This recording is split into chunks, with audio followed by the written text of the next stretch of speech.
সমান্তরাল বা শ্রেণী সবগুলা রোধে যোগফল সবগুলা রোধ বিলি করি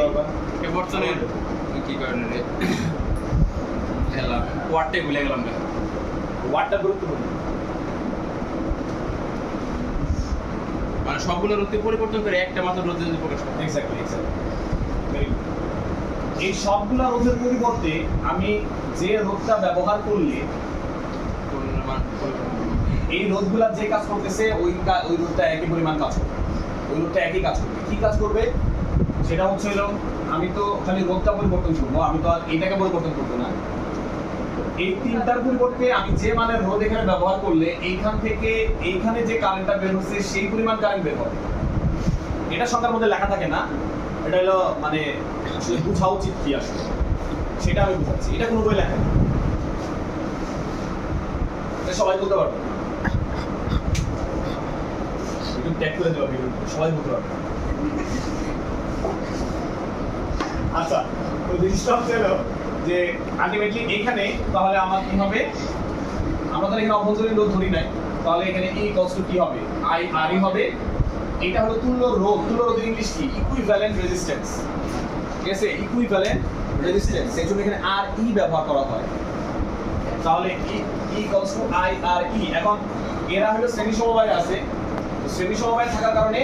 RE কে আমরা বলি RS শ্রেণী সিরিজ কানেকশন তাই না সিরিজ কম্বিনেশন এই কারণে RS দ্বারা নির্ধারিত করা হয় কিন্তু আসলে এটা ইকুইভ্যালেন্ট রেজিস্ট্যান্স RE তো বাট শ্রেণী সমবায় হওয়ার কারণে RS ব্যবহার করতে হয় তাহলে এটাকে আমরা IRE এর বদলে আমরা লিখব IRS তাহলে E ইকুয়ালস টু হবে হচ্ছে কি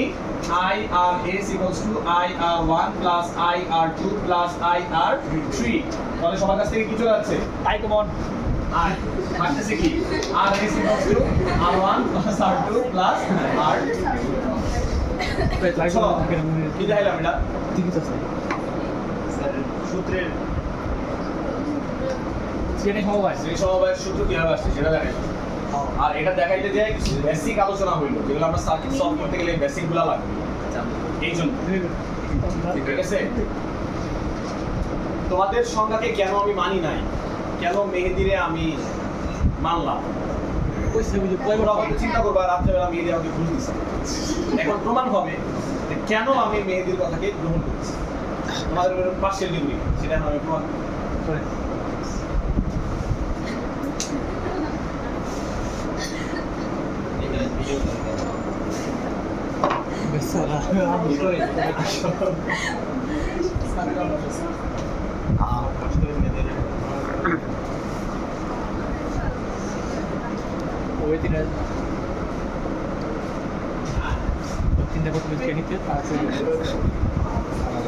তাহলে এখানে আই কারেন্ট এখানে বের হবে তাই না আই কারেন্ট বের হয়ে এখানে আসার পরে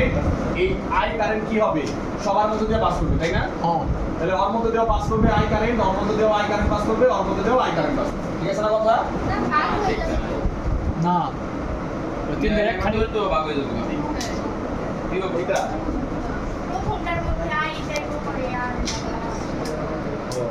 এই আই প্রথমটার মধ্যে যাইবো তারপরে আর কত করে যাবে ঠিক আছে আমি যদি দিতে পারি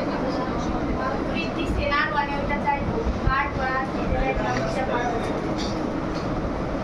কারেন্ট এখানে ভাগ না হলে উপায় সব জায়গায় দেখি একজন মানুষ তিন রাস্তা দিয়ে কেমনে যাবে তাই না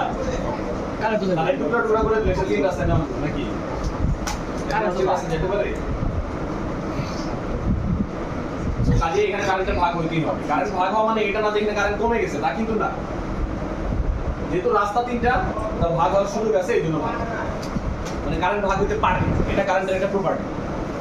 কথাটা বোঝা গেছে না পারলে আবার আমরা এই হিসাব করতে পারতাম কারেন্ট ভাগ হতে পারে দেখে আমরা হিসাবের মধ্যে নিয়ে আসছি এটা কারেন্টের একটা ধর্ম I1 সরি I2 I3 তিন ভাগে ভাগ হয়ে গেল এখন এখানে এই বিন্দুর বিভব এই বিন্দু যদি A বিন্দু হয় আর এই বিন্দু যদি B বিন্দু হয় তাহলে এই বিন্দু হবে কোনটা C আর এটা D তাই তো না এটাও এই এটা A এটা A এটা B না এটা ওটা এই এটাও B এটা ওটা এই এটাও A, এটাও B। গুড, এতক্ষণে চেক করব। হ্যাঁ তাহলে আমরা এখানে A আর B বিন্দুর মধ্যে বিভব পার্থক্য যদি A বলি তাহলে আমরা বলবো I1 R1 নাকি? তাই না? আবার এই A আর B এর মধ্যে বিভব পার্থক্য কি অন্য সূত্রে প্রকাশ করতে পারবো? কি স্যার এই ব্রাঞ্চের A আর B এর মধ্যে বিভবের পার্থক্য কি অন্য সূত্রে প্রকাশ করতে পারবো? A বিন্দু বলতে হবে। তাহলে B AB সমান আবার কি? I2 R2 নাকি? হ্যাঁ আবার এইটার জন্য একই, BAB সমান AB I3 I3 R3 R A এর জন্য সমান হলো E AB আই জি এখন এখানে দেখো I1 আমি বলতে পারি V বাই R1 এই দিয়ে দিলে V ধরলাম I2 সমান হচ্ছে হলো V বাই R2 I3 ভাই, কত সমান টাকা V দেওয়া? বাই R3 ওই যে আকাই দিন তোর সরলকোণ আটকে রাখছি একটু মাঝখানে ফাঁকা দিয়ে দিয়েছিলাম আকাই দিন মানে তাল নাই আর কি আমার এলাকায় দিয়ে দিব বর্তমানে বর্তমানে খাতা আকাই দেবা কে করব হ্যাঁ কার খাতা দেয় আমি জামা খাতা রেখেছি আচ্ছা কেমন করো আমি একটা তাহলে এই তো I1 I2 I3 V by R1 তাহলে এখানে আমরা বলতে পারি যে I কারেন্টটা কি হয়েছে তিনটা ভাগে ভাগ হয়ে গেছে তাহলে I সমান হবে I1 plus I2 plus I3 I3 ঠিক আছে I কমান্ডের তাহলে মান তো ওটা ঠিক দাঁড়াচ্ছে আছে কি এই তিনটাকে আমরা কি করব তুল্য রোধ বানাবো তাই না এইরকম একটা বর্তনীতে নিয়ে আসবো না আর ডাইভিটি হয় তাহলে এখানে আমরা বলবো এটাকে কি আরপি বলবো তাই না প্যারালাল কানেকশন আর এইটাকে যখন আমরা একটা বানাবো তখন আমাদের এখানে আসবে হচ্ছে হলো এই যে এখানে আমরা যদি বলতে পারি যে এই সার্কিটের জন্য আমরা বলতে পারি I E E by R P নাকি কিন্তু এই E আমরা এটা তো রোধ বানাবো তখন এটাকে একটা বানাবো না হ্যাঁ একটা বানাইলে এই সার্কিট তো এটাই হবে হ্যাঁ তখন আমার দুই প্রান্তের বিভব পার্থক্য কি হবে E I আর P হবে না তাহলে IP সমান E বাই RP ঠিক আছে তো IP কে তো IP লিখে নাই এটা তো হলো মেইন কারেন্ট আর কি এই জন্য I লিখেছি তাহলে এখানে I সমান আমরা বলতে পারি E বাই RP এখন এখানে একটা বিষয় হচ্ছিল যে এই দুটার বিভব পার্থক্য যদি কি হয়ে থাকে তাহলে এই দুটার বিভব পার্থক্য তো অন্য কোনো কিছু হবে না এই V আর E এর মধ্যে তো পার্থক্য হওয়ার কোনো কারণ নাই এটা তো ভিন্ন ভ্যালু ভিন্ন হয়ে যাবে তাই না তো এই জন্য আমরা এখানে E এর বদলে কি লিখতে পারি V লিখতে পারি বুঝতে পারছো কথা তো তাহলে I1 হচ্ছিল V by R1 plus E by R2 plus V by R3 তাহলে আমরা আস্তে আস্তে সবার কাছে V চলে গেলে 1 by RP equals to 1 by R1 plus 1 by R2 plus 1 by R3 এখন যদি আমি তোমাদের কথা মেনে নিতাম যে তুল্য রোধ মানে হচ্ছিল যতগুলো রোধ আছে সবগুলোর যোগফল তাহলে এইখানে কি তুল্য রোধ RP যে বের করছি সবগুলোর রোধের যোগফল বের করছি না হ্যাঁ